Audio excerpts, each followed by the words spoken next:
Good morning, everybody. Aaron here from Honda Pilot Overland. I got my car in a good spot here to talk about the recent modifications I've made and just catch it in some better light. Take a look. So I wanted to go over the final kind of recap here on the tires and the wheels. These are Method 502 16x7 30 millimeter offset wheels. They are in the 5x4.5 bolt pattern, and initially with the stock wheel I had to notch into the strut perch a little bit, but with these new wheels they are offset and stick out just a little bit more. They clear the spring perch and they fit really well with minimal trimming. I only had to trim a little bit of the mud flap, but I was able to keep it, and a little bit of the inner fender in front of the wheel. So far, I just really like the looks. I think it was a really good choice. Another thing to talk about is the load rate. The load rating of these wheels is 1,850 pounds per wheel. That gives the Pilot a little bit of wiggle room when it comes to towing or carrying weight. A lot of the aftermarket wheels on the market right now in this bolt pattern do not meet the load rating standard that I set for myself. These are one of the few on the market, and I think they're a great fit for this car. On the tires, they are marketed as the quietest mud terrains on the market, but I can tell you right now, they're not that quiet. They're definitely about as noisy right now as my worn Duratrax were, and I don't mind it. I think for the performance and stuff, it's going to be great. We'll have to see how they wear, see if they really start screaming, but as of right now, we can put up with it. They're a lot stiffer, so I ended up getting a little bit more clearance out of this setup underneath the skid plate, but when I went to this new wheel, because it's 7 inches wide instead of 6.5, I did lose some of that clearance. I had like 12 inches of ground clearance below the skid before these wheels, and afterwards I'm a little over 11, so I lost almost an inch. Part of that is what allows it to clear the spring perch though, so I would say that that's a good thing. When I have to replace these struts in the front, I won't have to cut them, so that'll be good. In the back, there pretty much wasn't any trimming or any cutting needed. Really like the look of it. So far, my front hitch receiver's holding in there. I haven't had a chance to pull on it yet, but I've gotten, again, compliments on that too. People really like the look of it and the functionality that it should add, as long as it doesn't fall apart.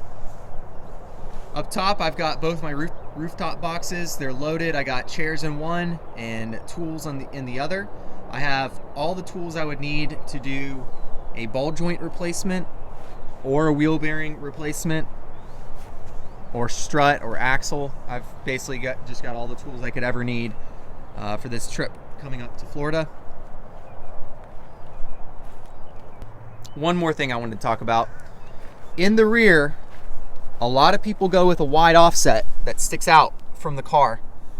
When you do that, you limit the potential suspension travel that you have to the body right here. But if you can get it to tuck in here, you get 3 to 4 more inches of wheel travel. I do not know yet if this tire will tuck or if it will hit. It's offset just a little bit more out, and it was a tight fit before with the stock wheels and the stock tires. So actually right now I might do a little bit of testing on that. Stay tuned, it's coming up right now. Okay, I'm gonna try to back up onto this gravel mound here, and we'll see what it does for the suspension.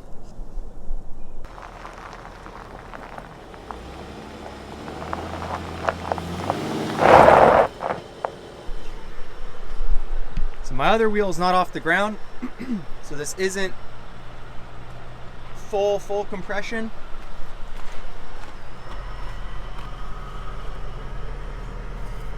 It looks like if it kept going up, it looks like it would for sure, no matter what, hit right here. It might start clearing up towards the top here,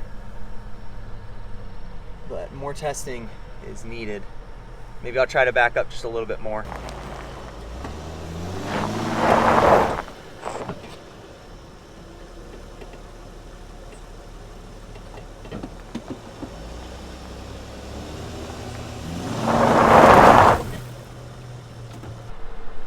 Okay, so now we're just about three-wheeling it.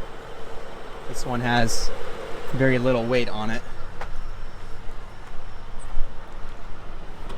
And if you can see, it's not rubbing anywhere, so that's good.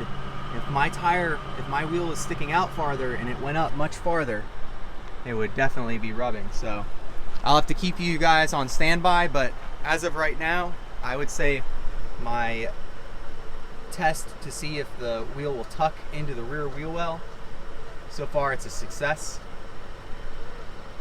It is pretty darn tight in there.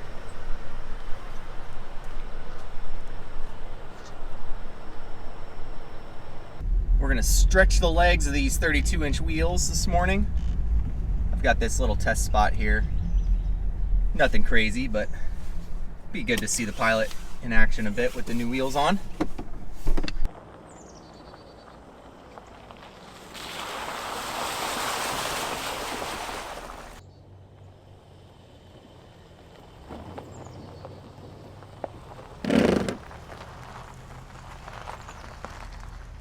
Found a new rub spot I gotta take care of, but that's what happens when you run 32s on a Pilot. Right here. Just need to cut that off.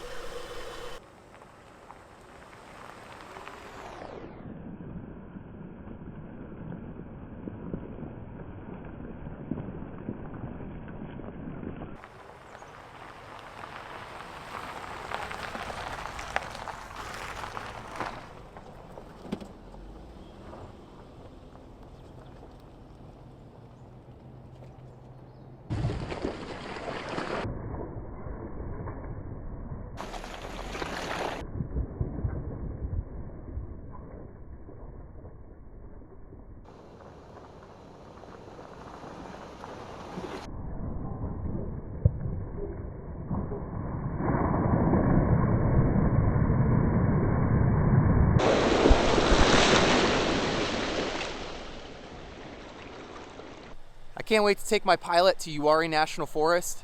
It's going to be awesome getting it on some true 4x4 roads. I think the low range is going to be my biggest Achilles heel, but if I can keep the transmission cool, I should be able to hang in there, I think, and be a threat. But we'll see. But for now, we're going to Florida tomorrow. We're going to leave at 4 in the morning. We're going to be towing our pontoon boat, and I have no idea what to expect for gas mileage. I'm expecting it to be bad, but I've got several people splitting the gas, so it's for a once-in-a-lifetime memory. I think it's going to be worth it as long as we make it there. So be thinking about us, and thank you for watching, and I hope this information was helpful for you.